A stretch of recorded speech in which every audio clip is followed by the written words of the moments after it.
Hey everyone, welcome back. We are in chapter 25, the respiratory system. We're here on slide 16. We've already seen how air can enter the nostrils into the nasal cavity, can swirl around the turbinates formed by nasal conchae, can go into sinuses. At this point, we're exiting the nasal cavity and getting to the pharynx. The pharynx, I'm going to outline it, is roughly from here to here. This region is the pharynx. The pharynx connects the nasal cavity to the mouth and throat. So you can see the oral cavity, your mouth. I'm going to color this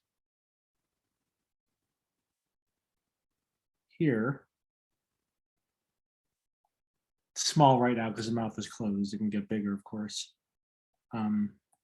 Here is the oral cavity, and when we eat something or breathe through our mouth, it can get to our pharynx. And like we just discussed, from the nasal cavity, it can also enter. Air can also enter. We can divide up the pharynx into different parts. So I'm going to erase this and trace the first part, the nasopharynx. It's the part of the pharynx closest to the nasal cavity. It starts roughly here and then extends about right here. That is the nasopharynx. What we find in the nasopharynx, in this most posterior portion of the nasal cavity, it's kind of synonymous here, it has the opening for that auditory tube that we've seen before. Here's that opening of the auditory tube. And surrounding that auditory tube, we also have the tubal tonsil.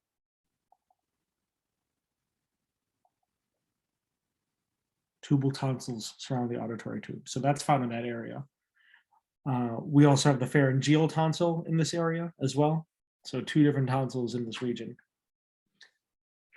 So the nasopharynx is the first part where we breathe in past the posterior part of the nasal cavity. We also have an equalized air pressure between your nasal cavity, your pharynx, and your middle ear. Your middle ear is where you find those auditory ossicles. And you can like pop your ears. It's because of that connection from the auditory tube in the middle ear down to the nasopharynx. All parts of the pharynx, I should say, are non-keratinized stratified squamous epithelium because since it shares a pathway with digestion, you want that to withstand friction. So it's not pseudostratified columnar epithelium with cilia. It's non-keratinized stratified squamous epithelium. The next part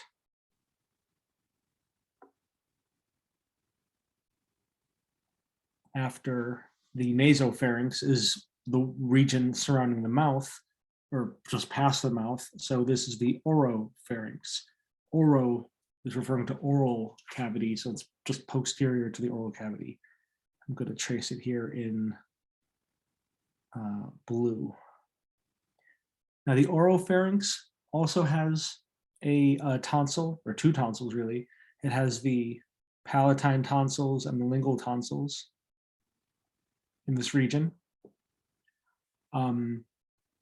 If you look at the back of your mouth, back of your throat, when you say ah, and in cartoons they show that thing that's hanging down at the back of your throat, that's called the uvula. The uvula is part of the soft palate. And that's shown right here. Let me use a different color. I'll use black. It's shown right here. So the uvula is specifically the part that hangs down.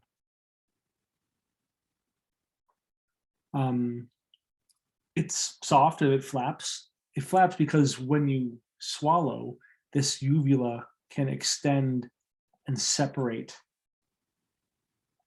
the nasopharynx from the oropharynx so that when you swallow, you don't have food going up your nose. You might know that if you laugh while you eat, for instance, or drink, you can force food or drink up your nose. So like if someone makes you laugh while you're drinking milk, milk comes out of your nose. It's because you're forcing it past that uvula. But normally it should cover and prevent food or liquids getting up into your nasal cavity.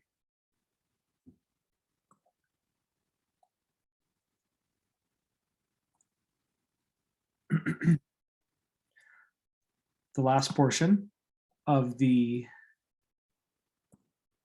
pharynx is the Laryngeal Pharynx. It's the part of the pharynx closest to the larynx. What I'm tracing in pink is the Laryngeal Pharynx, and just so you know where the larynx is, I'm going to color that in black. What I'm coloring in black is the larynx.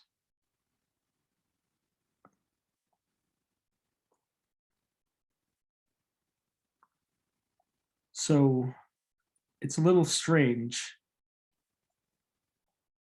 how the larynx is a little off to the side from the pharynx. But remember, the pharynx is shared between digestive system and the respiratory system. When you eat food, it goes into your oral cavity, to the oropharynx, to the laryngopharynx, and then down the esophagus. So the laryngopharynx to the esophagus. That's when you eat food. But if you want to breathe in air, let's assume we're breathing through our nose. You can breathe in through your mouth, but you know. If you want to breathe in air, it goes in your nostrils, into the nasal cavity, nasopharynx, oropharynx, laryngopharynx, and then a little more anteriorly to the larynx, down to the trachea. So the laryngopharynx is the entranceway. It's that decision point. Are we swallowing food or are we breathing in air? Now to help us make that decision, let me clear my drawings here. We have a little gate. That gate, if you recall, is the epiglottis. And that epiglottis is part of the larynx. So let's take a look at the larynx and how we can gatekeep, whether we're getting air coming in or food going down the other way, because we don't want food. We do not want food going this way. That would be really bad. That's how we choke and potentially cause other damage. So the larynx is a really important structure, as are all these places, but this is an important structure because we are able to produce sound. We are able to protect the trachea from getting food in it. And to do both of those things, it needs to be a cylindrical shape. It needs to have cartilage to keep it propped open. It's not bony, although there is a bone just superior to it, but it has cartilage to help reinforce it and also, you know, provide some give. It's stabilized by ligaments and by skeletal muscles. We didn't name them specifically, but we talked about muscles that attach to the hyoid and the thyroid cartilage. In this mid-sagittal cut of a cadaver, let's trace where everything is. The nasopharynx is this region right here. The oropharynx is right here. And then the laryngopharynx, actually that was too big. There we go. And then the laryngopharynx is right here. The epiglottis is this flap of elastic cartilage that can close or open if we want to regulate if air is coming in or prevent food from coming in. So the actual border of the larynx is the superior border is the epiglottis, but then you can see that it comes down a bit right here. That's the larynx. And you can see that it's at a level of roughly C3 to C7. Roughly. I guess I can draw this a little bit better.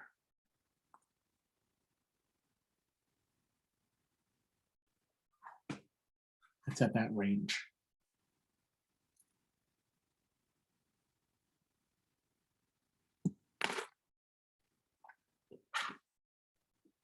The larynx has several cartilages to help keep it propped open and also for helping with production of sound. Let's talk about the ones that help keep it open or also help you prevent from choking. You have 3 different cartilages. They're called unpaired here. All that means is there's one of each. 3 unpaired cartilages that circle the larynx to keep it open and prevent from food from entering it. Here's an anterior view of the larynx. From this anterior view, what I'm tracing, this really large, broad cartilage, it's the thyroid cartilage. It's called that because the thyroid gland is roughly right here. Ooh, let me try that again. The thyroid gland is roughly right here. There we go. So the thyroid gland is in the region of the thyroid cartilage. You can feel your thyroid cartilage. It's where your Adam's apple is. That's the pokey anterior part of your thyroid cartilage. It has a name. The name, the technical name is the laryngeal prominence. Laryngeal prominence. It's the most prominent part of your larynx. It is made of hyaline cartilage. The thyroid cartilage is made of hyaline cartilage. It's tough yet flexible. You can see that the thyroid cartilage doesn't wrap all the way around. It ends from this posterior view, it ends right here. So it's kind of C-shaped, but a little bit semi-cylindrical, like a half pipe.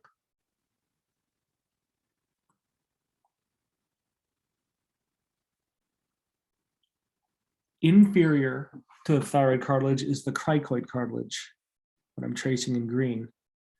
This does wrap all the way around. So you can see it on the anterior side, but then on the posterior side, it continues wrapping all the way around. Cricoid cartilage forms the base of the larynx, and as it continues on to the trachea. The epiglottis, as we've mentioned, from an anterior view, you can barely see it. It's peeking right here. You have our hyoid right here. It's actually behind that. It's posterior to that. It's best seen in a posterior view. You can see the epiglottis is this flap. The epiglottis is made of elastic cartilage. The other two, thyroid and cricoid, are hyaline cartilage because they're tough and flexible. Epiglottis is very flexible because you want it to close and open and close and open. It's repeatedly doing that every time you swallow. It's called epiglottis because the literal opening leading into your larynx is called the glottis.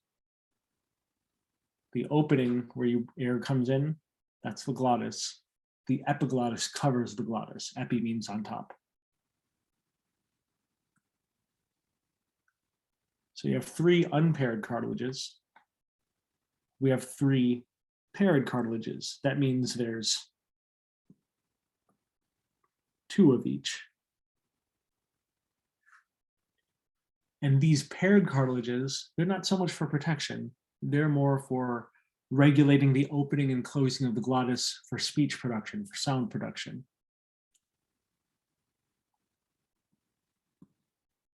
They have funny names. This first one is called arytenoid. Arytenoid. The arytenoid cartilage, and by the way, most of these are best seen from a posterior view.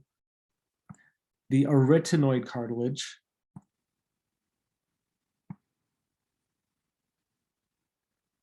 they're cup-shaped, kind of. That's what arytenoid means.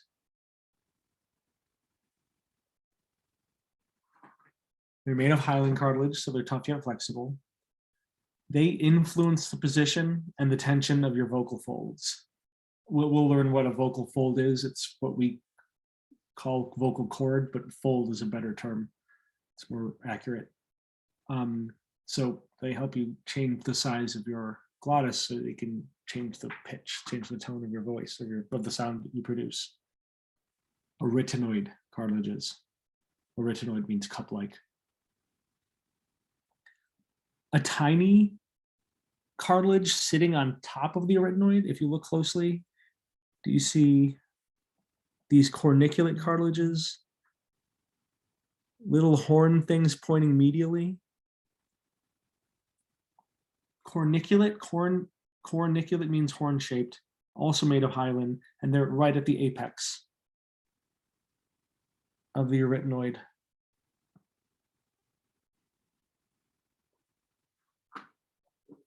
And then you have cuneiform cartilages. Cuneiform means club-shaped. Cuneiform you can kind of see right here. I'm going to show you in a minute in complete anatomy because it's hard to see in these pictures, but cuneiform cartilage is elastic cartilage. So this is an outlier like the epiglottis. It's anterior to the corniculate cartilages. It's not shown in this mid-sagittal cut because it's a little more off to the side. So 3 paired cartilages to influence the opening and closing of the glottis. I'll switch to complete anatomy in a minute once we talk about what these vocal folds are. So cartilages are there so that it provides some shape, and then you have little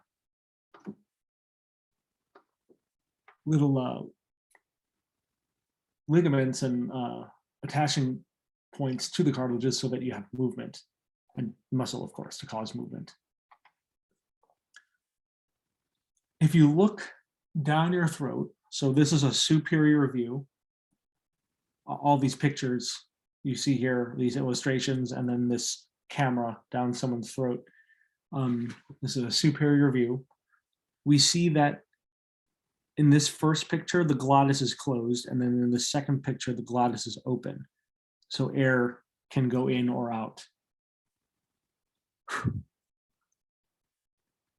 The medial portion, which I'm highlighting in green right now, this medial portion, that's a vocal fold.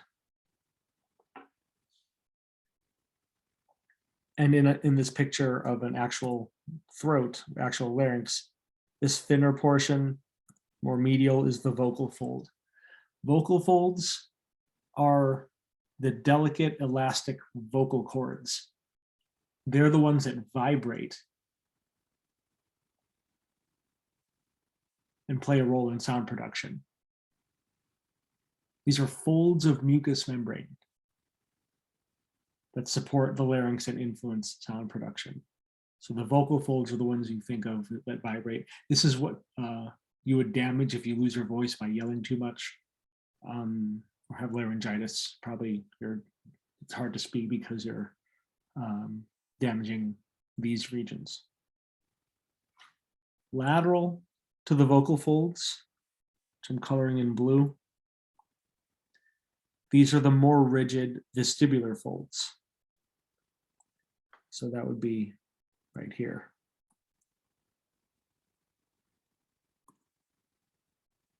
Vestibular folds are inelastic. They're the false vocal cords.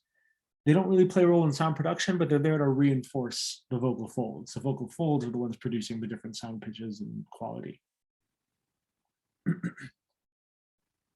So these vocal folds and vestibular folds, they have attachments of mucous membrane attachments that are extending between the thyroid cartilage and the arytenoid cartilages and are positioned by those unpaired cartilages, the arytenoid, corniculate, and cuneiform cartilages.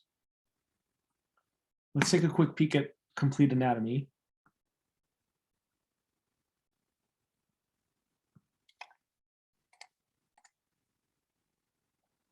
You can find this screen in the respiratory videos. Scroll down, and this is just respiratory system. So you can see here, some parts are hidden, some parts are shown, but in this mid-sagittal-ish view, you can see the nasal cavity.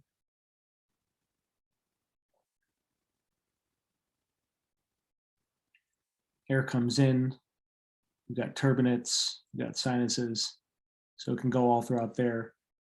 We come to the pharynx, go down the pharynx.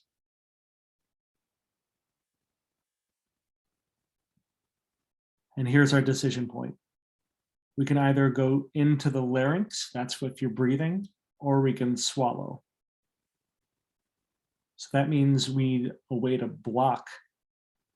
If we're swallowing, we want to block and make sure that we don't choke. I'm going to go back here. Right here is our epiglottis. This is a lateral view. Let's go to a posterior view.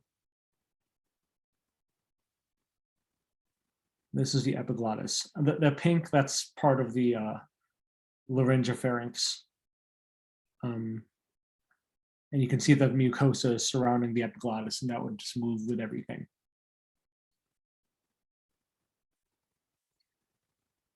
Here's our thyroid cartilage. There's the thyroid cartilage. The cricoid is just inferior to that, bordering the trachea.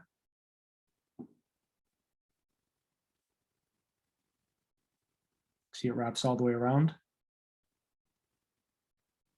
And then the fun ones, you'll see this more from a posterior view.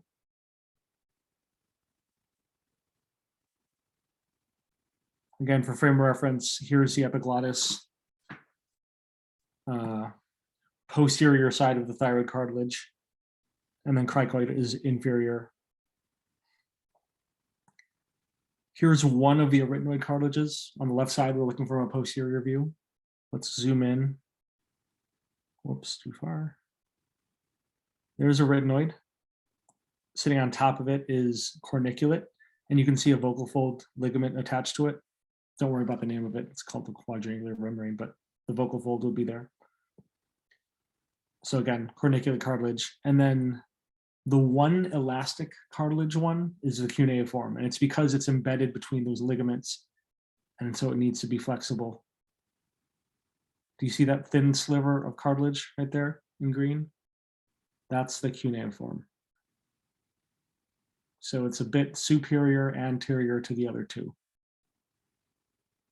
And you have one on either side.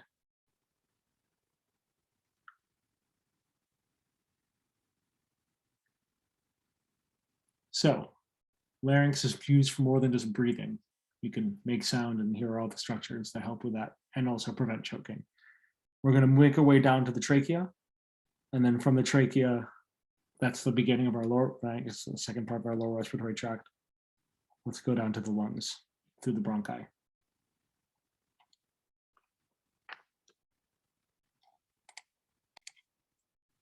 All right, so we've made it to the trachea. Trachea is the largest air passage to get to the lungs. Once again, here's our larynx. Past the larynx, you get to the trachea. The trachea has cartilage that are ring-like, but they're actually C-shaped. So we see it from this anterior view, they look like it goes all the way around, but on the posterior side, it actually stops. There is a connection between the two, it's not cartilage tissue, it's other connective tissue. But yeah, we have cartilage here because it helps prop open our airways. We'd never want our airway to collapse because that would cause us to suffocate. So we have cartilage rings to keep, or C-shaped cartilage to keep our airway open. It's hyaline cartilage, so it's tough yet flexible. The trachea ends right here. So these are the borders of the trachea. And at the end of the trachea, we have a fork in the road. We can either go to the right side or we can go to the left side. The term for this branching point is the carina with a C. And we branch into right and left bronchi, roughly at the level of your fifth thoracic vertebra. That's just to give you an idea of how far down it goes.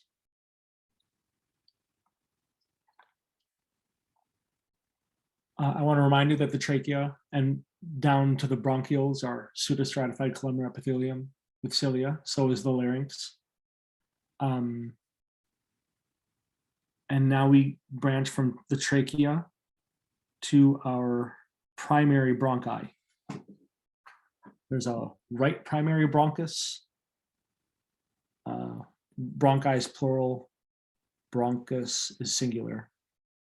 We have a right primary bronchus and a left primary bronchus. You might see it called main, it means the same thing. I'm going to say primary. What's interesting is that the right primary bronchus, which I'm coloring in here in pink, the right primary bronchus is steeper. It has a steeper angle than the left because the heart takes up space right here. The heart is pointing, it's leaning a little bit to the left side. So the left primary bronchus is pushed up a little bit, so to speak. The right primary bronchus is steeper. Why does that matter? If you accidentally aspirate something, the word aspirate means to get a foreign object, whether it's food or liquid or whatever. You choke on something and that small piece of stuff gets towards your lungs. It's more likely that you will aspirate. Let me use black. It's more likely that you'll aspirate to the right side than to the left, just because it's a steeper angle and you'll get something in your lungs on the right side.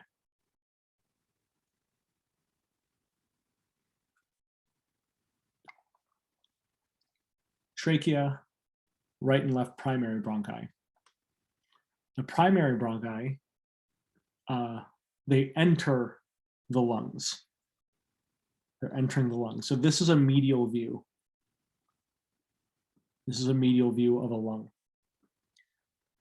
The term for the region where the airways and blood vessels enter and exit, that's called the hilum.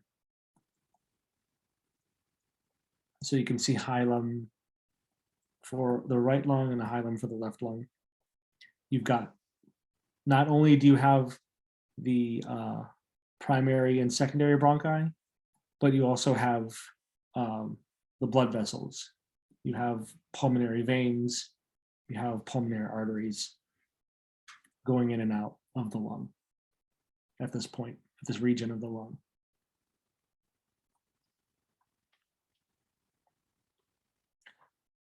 When we look at the two lungs, they're not identical. They're not identical largely because the heart is taking up space on the left side. So the left lung has fewer lobes, has less tissue and fewer lobes. When you look at a lung, it's actually separated into different sections, different lobes. The left lung has a superior and an inferior lobe, while the right lung has a superior, inferior, but also a middle lobe. There's more tissue because the heart's not taking up space. Since the heart is taking up space on the left side, there's a cardiac notch. There's a cardiac notch. It's a little nested area for the heart to sit in. Some directional terms, when we refer to the tip, the superior tip of each lung, that's the apex because it's pointy, while the base is pointing down. That's opposite of the heart. With the heart, the pointy part was down, so the apex was down while the base was up. Just talking about which part is pointier.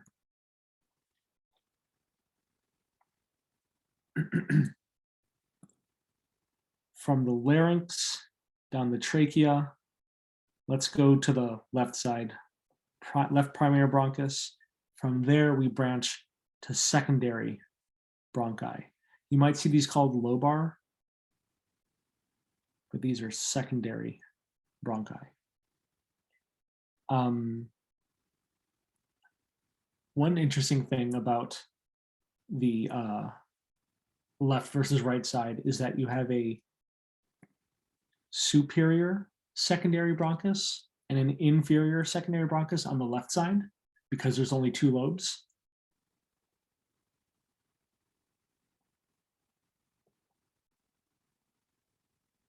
So you have a secondary bronchus for each lobe.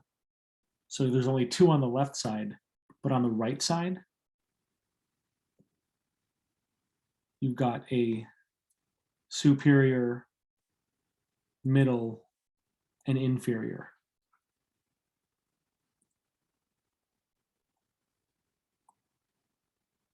You've got 3 because there are 3 different lobes. The middle secondary bronchus is only found on the right lung.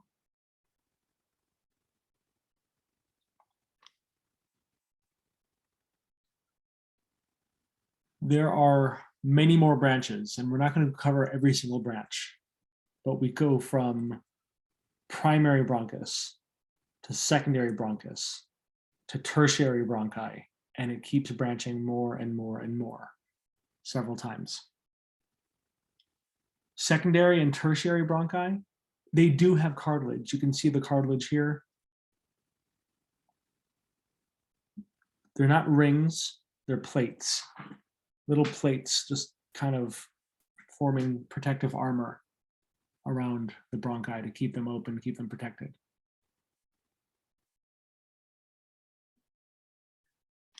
The tertiary bronchi keep dividing, keep branching rather. We'll eventually get to bronchioles. Just like how we had arteries, we had elastic arteries, muscular arteries that kept branching, and then we finally got to arterioles before we got to capillaries. Here are bronchioles before we get to alveoli. So bronchioles in this picture, I'm coloring them in pink. Here are bronchioles. There's actually 2 types of bronchioles. Well, let me back up. There are 2 types of bronchioles once we get to the smallest branches. Let me change color here. There are terminal bronchioles. Terminal bronchioles no longer have cartilage. They do have smooth muscle. We can bronchodilate, we can bronchoconstrict. No cartilage, but it does have smooth muscle. The very last portion, which I'm going to color in blue, before we get to the alveolar sacs, alveolar ducts, these are respiratory bronchioles. Respiratory bronchioles lead into alveolar ducts. These don't have smooth muscle.